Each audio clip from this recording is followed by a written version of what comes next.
ఆదినారాయణాయనుచు నాలుక తోడ పలుక నేర్చిన వారి పాదములకు సాష్టాంగముగ నమస్కారమర్పణ చేసి ప్రస్తుతించెదనయ్య బహువిధముల.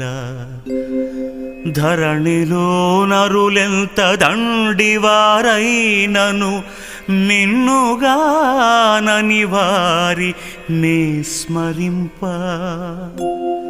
మేము శ్రేష్ఠులమల్చు మిడుకుచుండెడి వారి చెంత చేరగబోను శేషశయనా. పరమ సాత్వికులైన నీ భక్తవరుల దాసులకు దాసుడను సుమీ ధరణిలోన.